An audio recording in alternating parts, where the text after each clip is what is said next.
ಮುಡಾ ಪ್ರಕರಣದ ಇಡಿ ತಕರಾರು ಅರ್ಜಿಯನ್ನ ಮುಂದೂಡಿಕೆ ಮಾಡಲಾಗಿದೆ. ಏಪ್ರಿಲ್ 5ನೇ ತಾರೀಕು ಈ ಅರ್ಜಿಯ ವಿಚಾರಣೆ ನಡೆಯುತ್ತೆ.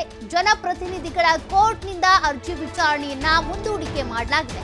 ಮುಡಾ ಪ್ರಕರಣದ ಇಡಿ ತಕರಾರು ಅರ್ಜಿ ಏನಿದೆ ಅದರ ವಿಚಾರಣೆ ಮುಂದೂಡಿಕೆ ಆಗಿರೋದು ಏಪ್ರಿಲ್ 5ನೇ ತಾರೀಕಿಗೆ ಮುಂದೂಡಿಕೆ ಮಾಡಲಾಗಿದೆ. ಜನಪ್ರತಿನಿಧಿಗಳ ಕೋರ್ಟ್ನಿಂದ ಲೋಕಾಯುಕ್ತ ಬಿ ರಿಪೋರ್ಟ್ಗೆ ಆಕ್ಷೇಪ ವ್ಯಕ್ತಪಡಿಸಿತ್ತು ಇಡಿ. ಕೆಲ ಕೋರ್ಟ್ಗಳ ಆದೇಶವನ್ನ ಉಲ್ಲೇಖ ಮಾಡಿ ಇಡಿ ಅಧಿಕಾರಿಗಳ ಪರ ವಕೀಲರು ವಾದಿಸಿದ್ರು. ಲೋಕ ಎಸ್ಪಿ ವೆಂಕಟೇಶ್ ಅರಭಟ್ಟಿ ವಾದವನ್ನ ಆಲಿಸಲಿರುವಂತಹ ಕೋರ್ಟ್ ಇಡಿ ತಕರಾರು ಅರ್ಜಿಗೆ ವಾದ ಮಾಡ್ತಾರೆ ವೆಂಕಟೇಶ್ ಅವರು. ಈಗ ಈ ಅರ್ಜಿಯನ್ನ ವಿಚಾರಣೆಯನ್ನ ಮುಂದೂಡಿಕೆ ಮಾಡಲಾಗಿದೆ 5ನೇ ತಾರೀಕಿಗೆ. ಏಪ್ರಿಲ್ 5ನೇ ತಾರೀಕು ಇದರ ಅರ್ಜಿಯ ವಿಚಾರಣೆ ನಡೆಯುತ್ತೆ. ಜನಪ್ರತಿನಿಧಿಗಳ ಕೋರ್ಟ್ನಿಂದ ಹೊರಬಿದ್ದಿರುವಂತಹ ಆದೇಶ ಇದು. ಲೋಕಾಯುಕ್ತ ಬಿ ರಿಪೋರ್ಟ್ಗೆ ಆಕ್ಷೇಪವನ್ನ ವ್ಯಕ್ತಪಡಿಸಿದ್ರು ಇಡಿ ಅಧಿಕಾರಿಗಳು. ಅವರ ಪರ ವಕೀಲರು ಅದಕ್ಕೆ ಸಂಬಂಧಪಟ್ಟಂತೆ ಡಾಕ್ಯುಮೆಂಟ್ಸ್ನ ಸಬ್ಮಿಟ್ ಮಾಡೋದಕ್ಕೆ, ವಾದ ಮಾಡೋದಕ್ಕೆ ಎಲ್ಲ ತಯಾರಿಯನ್ನು ಮಾಡಿಕೊಂಡಿದ್ರು. ಕೆಲ ಕೋರ್ಟ್ಗಳ ಆದೇಶವನ್ನ ಉಲ್ಲೇಖಿಸಿ ಇಡಿ ಅಧಿಕಾರಿಗಳ ಪರವಿರುವಂತ ವಕೀಲರೇನಿದ್ದಾರೆ ಅವರು ವಾದವನ್ನ ಮಂಡಿಸ್ತಾ ಇದ್ರು. ಲೋಕ ಎಸ್ಪಿ ವೆಂಕಟೇಶ್ ಅರಭಟ್ಟಿ ವಾದವನ್ನ ಆಲಿಸಲಿರುವಂತಹ ಕೋರ್ಟ್ ಇಡಿ ತಕರಾರು ಅರ್ಜಿ ಕುರಿತು ವಾದ ಮಾಡ್ತಾರೆ ವೆಂಕಟೇಶ್.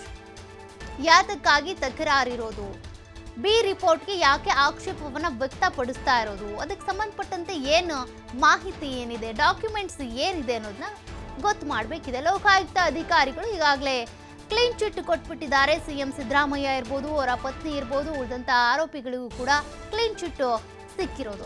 ಹಾಗಾಗಿ ಈ ಕೇಸಿಗೆ ಸಂಬಂಧಪಟ್ಟಂತೆ ಲೋಕಾಯುಕ್ತ ಬಿ ರಿಪೋರ್ಟ್ಗೆ ಇಡಿ ಅಧಿಕಾರಿಗಳು ಆಕ್ಷೇಪವನ್ನ ವ್ಯಕ್ತಪಡಿಸಿದ್ರು.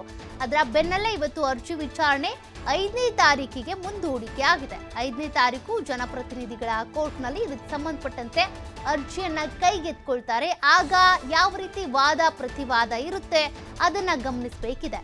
ಇಡಿ ತಕರಾರು ಅರ್ಜಿ ಏನಿದೆ ಅದಕ್ಕೆ ಸಂಬಂಧಪಟ್ಟಂತೆ ಏನ್ ವಾದವನ್ನ ಮಂಡಿಸ್ತಾರೆ ವಕೀಲರು ವೆಂಕಟೇಶ್ ಅನ್ನೋದನ್ನ ಕೂಡ ನೋಡ್ಬೇಕಿದೆ. ಏನ್ ಡಾಕ್ಯುಮೆಂಟ್ಸ್ ಇದೆ ಇದಕ್ಕೆ ಸಂಬಂಧಪಟ್ಟಂತೆ. ಸಿದ್ದರಾಮಯ್ಯನವರ ವಿರುದ್ಧ ಇದ್ದಂತ ಆರೋಪವೇ ಈ ಸೈಟ್ಗಳನ್ನ ಅವರು ಪ್ರಭಾವ ಬೀರಿ ತೆಗೆದುಕೊಂಡಿದ್ದಾರೆ ಅಂತ. ಬಟ್ ಆ ಎಲ್ಲ ಸೈಟ್ಗಳನ್ನ ಈಗಾಗಲೇ ಮುಡಾಗೆ ವಾಪಸ್ ಮಾಡಿದ್ದಾರೆ ಅವರ ಪತ್ನಿ ಪಾರ್ವತಿ ಅವರು. ಮತ್ತೊಂದು ಕಡೆ ತನಿಖೆಯನ್ನು ಫೇಸ್ ಮಾಡಿದ್ದಾಗಿದೆ. 4 ಕೂಡ ತನಿಖೆ ಫೇಸ್ ಮಾಡಿದ್ದಾರೆ. ಅವರ ಹತ್ರ ಸೈಟ್ ಕೂಡ ಇಲ್ಲ ಈಗ ಆರೋಪ ಮಾಡೋದಕ್ಕೆ. ಹಾಗಾಗಿ ಇದಕ್ಕೆ ಸಂಬಂಧಪಟ್ಟಂತೆ ಒಂದಷ್ಟು ಅಧಿಕಾರಿಗಳ ವಿಚಾರಣೆ ಆಗಿದೆ.